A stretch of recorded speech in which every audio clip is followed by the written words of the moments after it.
We make our own monsters, then fear them for what they show us about ourselves. Title: Monsters Within: Unraveling the Fear Within Ourselves. Introduction. We make our own monsters, then fear them for what they show us about ourselves. This profound statement by Mike Carey encapsulates a fundamental truth about human nature: our capacity to create and fear our own inner demons. In this article, we will delve into the depths of this thought-provoking quote, exploring the psychological, cultural, and societal dimensions of the monsters we forge and the insight they provide into our own souls. The genesis of monsters.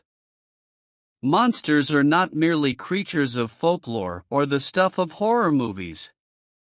They often represent our deepest fears, insecurities, and unresolved conflicts. We create monsters as externalized manifestations of our internal struggles. These monstrous entities serve as metaphors for the darkness that resides within us all. Psychological monsters, our inner demons, often arise from unresolved trauma, anxiety, or suppressed emotions. When left unexamined, these psychological monsters can manifest as irrational fears or destructive behaviors. Societal monsters. Society too plays a role in shaping our fears. Prejudices, stereotypes, and discrimination can give rise to societal monsters, such as racism, sexism, and xenophobia, which we then fear for the division and harm they cause.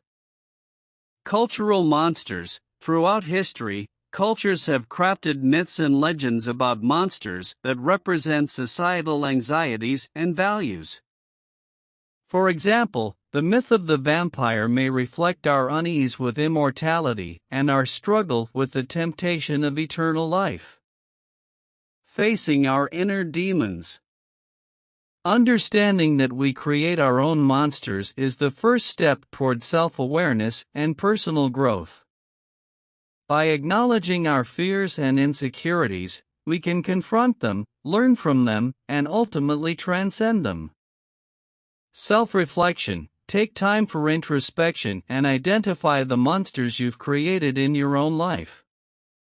What do they represent? What fears or anxieties are they masking? Empathy and compassion. Recognize that everyone has their own monsters, and our fears and prejudices can harm others.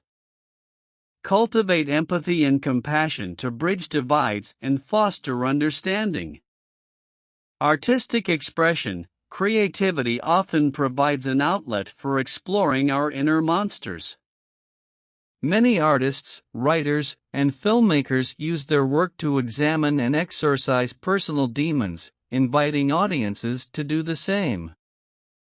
Therapy and support. Seeking professional help can be instrumental in confronting and addressing deeply rooted psychological monsters.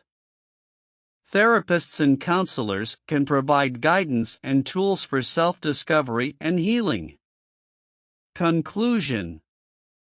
We make our own monsters, then fear them for what they show us about ourselves. Mike Carey's statement serves as a poignant reminder of our innate ability to project our fears onto the world around us. By acknowledging the monsters we create, we open the door to self-discovery and personal growth. Embracing our inner demons, rather than fearing them, allows us to become more empathetic. Self-aware individuals capable of facing the darkness within and transforming it into light. Ultimately, the monsters we make can become catalysts for positive change and personal transformation.